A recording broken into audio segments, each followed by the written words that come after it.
Following video is a copyright production of the Arkansas Association of High School Officials.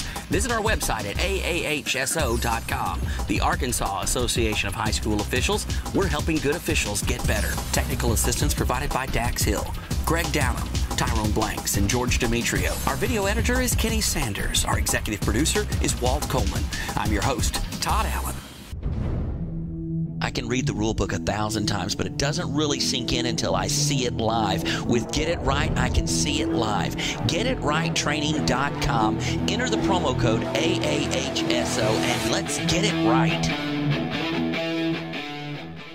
Clear, simple, easy to understand language, the Reading Study Guide to the NFHS football rules will make you a better football official. If you want to get better at the rules, get this book, the Reading Study Guide. When you're through learning, you're through.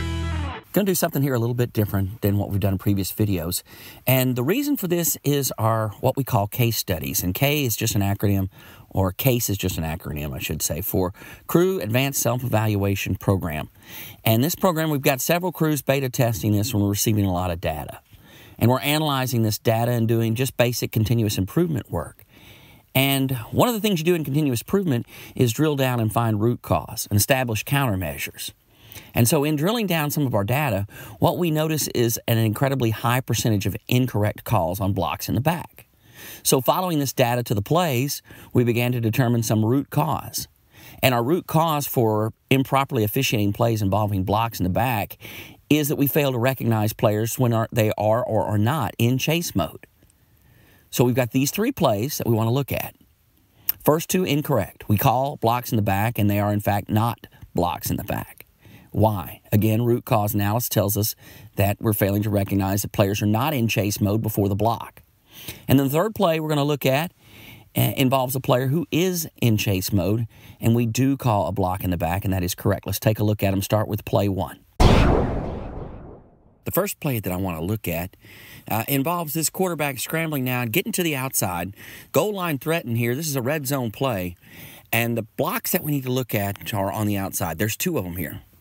This first block and a second block here. So the first block, we can see that this, if you watch this really closely, let me freeze frame this, the blocker passes in front of the defender, and then he goes to the ground. So there's no way that we could have a block in the back. We can eliminate this block right here. So now we're focused in on block number two and who can help. Obviously, line of scrimmage is going to be looking at this on the far left of our screen here on the sideline. But also, we're going to have the referee focused in here. This is the referee's key that's running the football.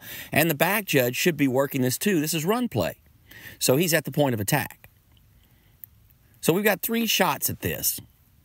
And so we're going to be focused now on this second block, or the inside block here. And the thing that I want to point out is the line of scrimmage official has the worst view of the actual contact.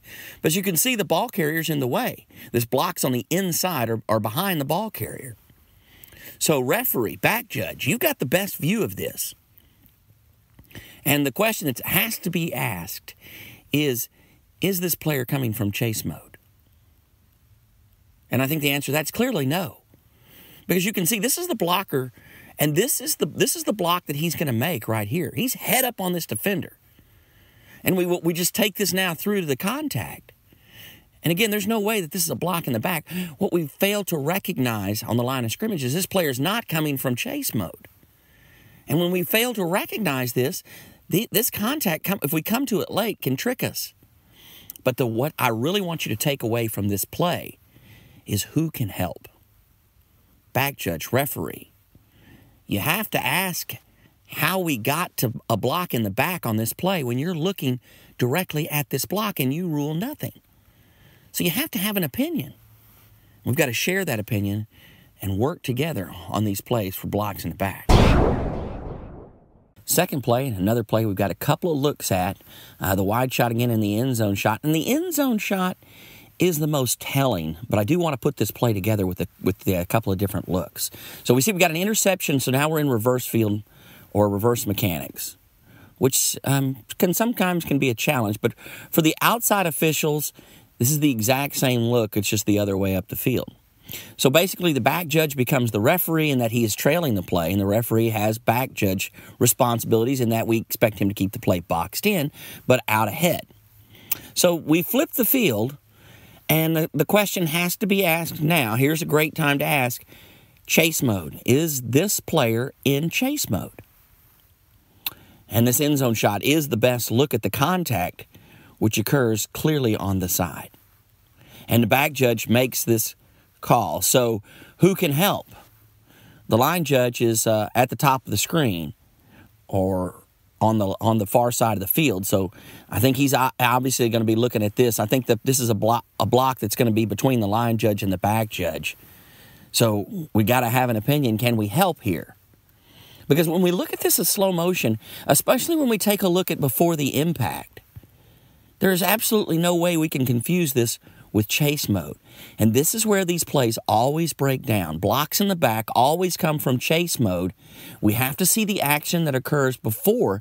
As we look at these trends, as we look at the statistical database and drill down the root cause of why we miss these, this is a thing that just is glaring out at me. That we are failing to recognize these players not coming from chase mode. And I don't want to beat a dead horse, but we've talked about this in a number of play videos and training tapes. And so the fact that we're continuing to miss these late into the year, and still it's the same problem, shows that we're not spending enough time on it. We've got to talk about this more, and we've got to recognize in our pregame meetings, we've got to talk about when these potential blocks occur, who gets a second look. Keep these flags in your pocket. If you're unsure of where the player came from, recognize him in chase mode. Now the last play that I want to look at, and we're going to compare and contrast these plays with the other two that we've looked at before. What we've got here is just we fake the jet sweep, quarterback turns back to the inside and then moves to the outside. And we've got this wide receiver coming in, and we look at this position right here. Look at now, is this player in chase mode? And there's the contact just smashing right in the back. This head linesman correctly calls this block in the back. Now, this is a correct call, but I want to back up and look at this position as we define chase mode. Simply chasing the opponent. And chasing, you always chase from behind. You never chase somebody from the front. So that's where the phrase chase mode comes from. We've talked about that a number of times already. But you can clearly see this player is in chase mode. So you just follow him right to the contact, bam. But compare those with the other two. Look at these snapshots from the screen. Relative to the position in play number one where the blocker is compared to the defender. Play number two, the exact same thing. And the contrasting difference here in play three, where we clearly can identify a player in chase mode. This is the most important element for a block in the back. Because from chase mode, you can have absolutely no contact in the rear, or it's a block in the back. If you're not in chase mode, there can be some contact in the back as long as the initial contact is from the side, as we saw in these previous videos, play one and play two. Where play three here, from chase mode and all the contacts in the rear. Wish they could all be this easy. But recognizing a player in chase mode, seeing the 10 steps that occur before the block occurs, working together as a crew, we can increase our accuracy in making the correct call for a block in the back. That's it for this week, in a little shorter training video, but a little different format too, and I'm interested in what you thought about it as we try to continue to find ways to help develop and improve officiating, give you the tools you need to get better every week on the field. It's not always easy. I appreciate the hard work that you do, and I know you guys are giving it your best, and just ask that you keep that up and push strong here the last couple of weeks of the season. Got on a conference call with the crew chiefs and referees on Monday night, began talking about next year and some of the things that we're going to do, and you're going to be hearing more about what we call case crews that we mentioned earlier in these videos, and I'm excited about that. I think it can really revolutionize the way that we train high school football officials, the way you work together as a crew and improve each week, and also a lot of things that you'll be able to do in the off-season, video study and resources that will be available to you through that case program. We're going to have a big case instruction at the camp in Conway in August, and we're going to start early registration for that this week.